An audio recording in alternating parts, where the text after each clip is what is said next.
जय श्री कृष्ण साथियों, मैं पंडित रोहित अवस्थी एक बार पुनः आपके समक्ष अपना ज्योतिष चैनल ज्योतिष पथ पर आप सभी का हार्दिक अभिनंदन करता हूं। आज हम संक्षिप्त रूप से वार्ता करेंगे धनु राशि के जातक और जातिकाओं के जीवन पर।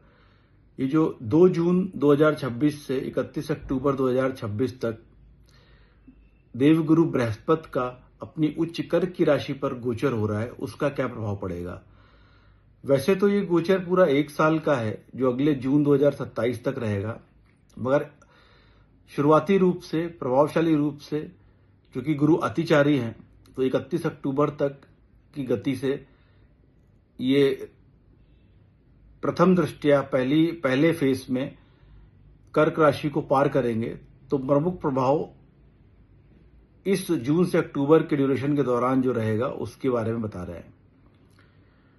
दोस्तों, ये मेरा वीडियो आप अपने लग्न और चंद्र राशि दोनों से देख सकते हैं। यदि आपकी लग्न धनु है, यदि आपकी राशि धनु है, तो दोनों से ही देख सकते हैं। एक और डिस्क्लेमर मैं दे दूं कि ये एक जेनरिक प्रेडिक्शन है। मोटे तौर पर इससे कुछ चीजें देखी जा सकती हैं, मगर जो एक्यूरेट फल है, जो अच्छा है, वो आपकी पर्टिकुलर कुंडली के ही अनुरूप फल देता है।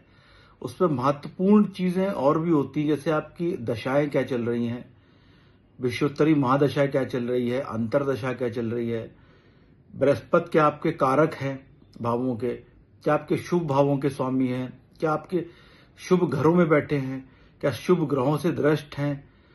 तो ये चीजें भी काफी पोटेंशियल रखती हैं। जेनरिक प्रेडिक्शन तो ठीक है, मगर स्पेसिफिकली ये चीजें प्रभावशाली बहुत रहती हैं, जिसमें दशा अंतरदशा, गुरु की आपकी कुंडली में पोजीशन और गुरु पर शुभ ग्रहों की दृष्टियां, अशुभ ग्रहों की दृष्टियां, ये सब भी देखना चाहिए। चलिए अब हम शुरू करते हैं एक जेनरिक प्रेडिक्शन धनु राशि के और लग्न के जातकों के लिए। इससे पहले कि आप मेरा वीडियो पूरा देखिए, ये ज्ञानवर्धक भी है और आपको इसमें सही सूचना भी मिलेगी। मेरे चैनल को आप सब्सक्राइब कर लीजिए और लाइक और शेयर करिए, जिससे अधिक से अधिक आगामी आने वाले वीडियो में आपको उसका इंटीमेशन मिल सके। तो धनु राशि के जातकों के लिए देवगुरु बृहस्पति जो है वो लग्नेश है, लग्न के स्वामी है, और चतुर्थेश है, सुख भाव के स्वामी है। तो 2 केंद्र स्थान के स्वामी हैं। स्वयं अपनी ही राशि के स्वामी हैं, मतलब आप स्वयं धनु राशि के व्यक्ति के जातक हैं, और तो धनु राशि के स्वामी भी देवगुरु हैं। तो आपका जीवन में सबसे अधिक महत्वपूर्ण जो ग्रह है वो देवगुरु बृहस्पति हैं, जो लग्नेश और चतुर्थेश होकर के अपने अष्टम भाव में उच्च के होके जाएंगे, जहां से वो 5वीं दृष्टि से 12वें भाव को, 7वीं दृष्टि से दूसरे धन भाव को, और 9वीं दृष्टि से चौथे सुख भाव को देखेंगे, जहां पर शनि ऑलरेडी बैठे हैं। साथियों, दूसरा भाव, पहला भाव मतलब लग्न मतलब आप स्वयं, आपकी कद काठी, रंग रूप, बनावट, आपका स्वास्थ्य, आपकी रोग प्रतिरोधक क्षमता, आपकी जीवन शक्ति, नेचर, आपका ओवरऑल व्यक्तित्व, आपके जीवन को देखने का दृष्टिकोण, आपके विचार, समाज में प्रतिष्ठा, आपकी निर्णय क्षमता, आपका वे ऑफ थिंकिंग, आपकी आयु, आपका कुल जीवन, आपका सुपरविजन, इन सब चीजों को डिनोट करता है। तो जब इन सब चीजों को डिनोट करने का स्वामी उच्च का जाएगा, तो गुरु की एक खासियत होती है कि वो विस्तृत रूप लेते हैं, बढ़ते हैं। तो इन सब चीजों में भी प्रभाव बढ़ेगा।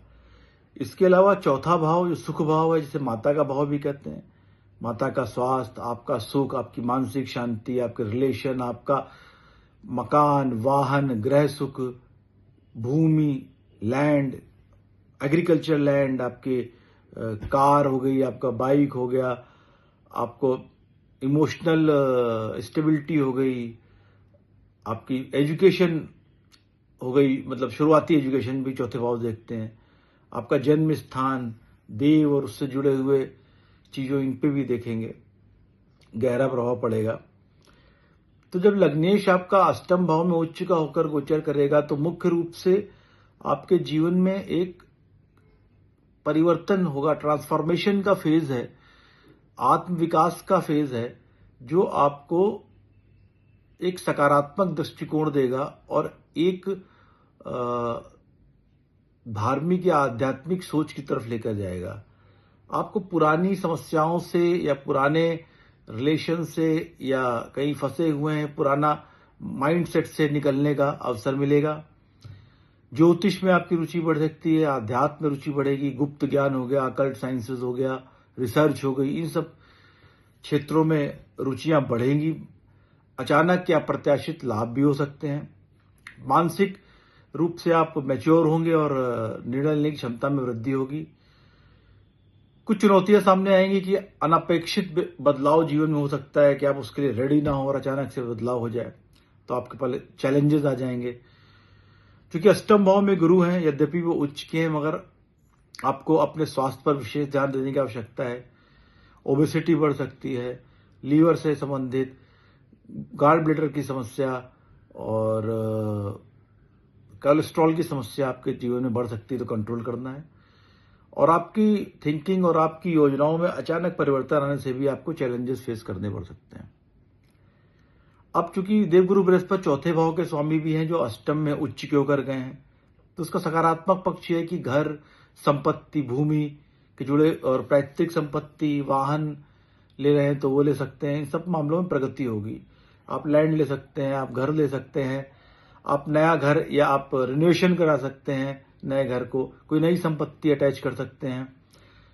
मेंटली आप काफी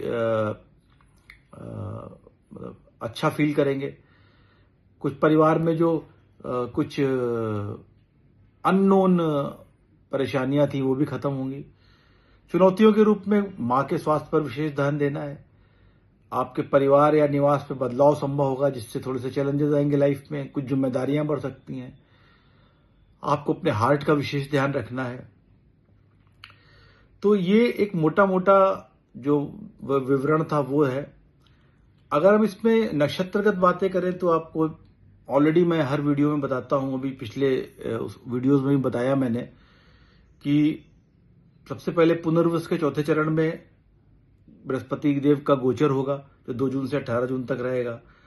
तो उसमें आपके रुके हुए कार्य हो सकते हैं, पुराने निवेश से लाभ मिल सकता है। अच्छा, भाग्य भी प्रबल रहेगा, मांगलिक कार्य भी होंगे घर में। पुष्य नक्षत्र के पहले, दूसरे, तीसरे चरण और चौथे चरण में जब वो 18 जून से 18 अगस्त तक गुरुदेव का गोचर रहेगा, तो थोड़ी फाइनेंशियल स्टेबिलिटी आएगी, आपके बचत बढ़ेगी, नई जिम्मेदारियां मिल सकती हैं, बड़े लोगों का सहयोग मिलेगा, नौकरी में सुधार होगा। आश्लेषा नक्षत्र में जब गुरुदेव आएंगे 18 अगस्त से 31 अक्टूबर तक, तो रिसर्च की तरफ आपका वो बढ़ सकता है ध्यान। कोई टेक्निकल फील्ड में आगे बढ़ सकते हैं।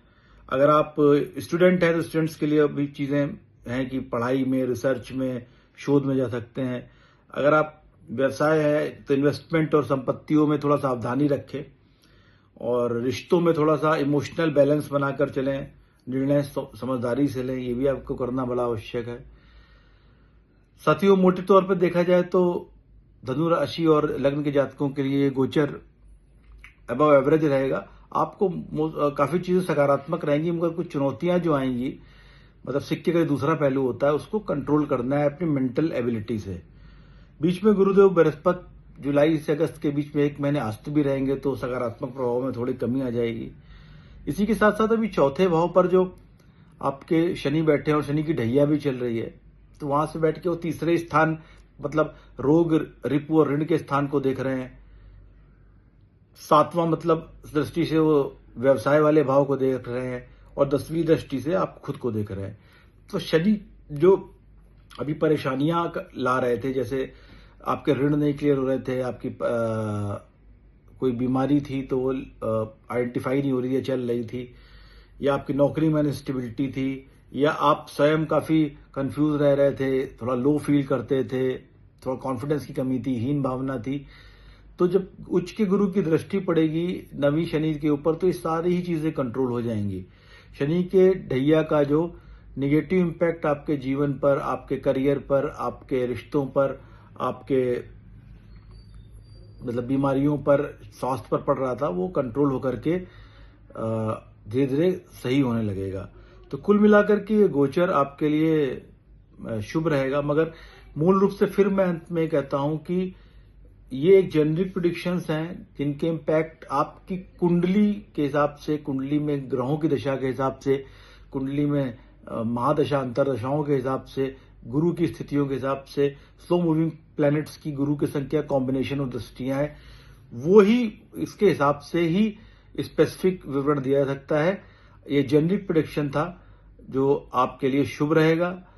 मेरे इस यूट्यूब चैनल से जुड़े रहिए, ज्योतिष पथ से।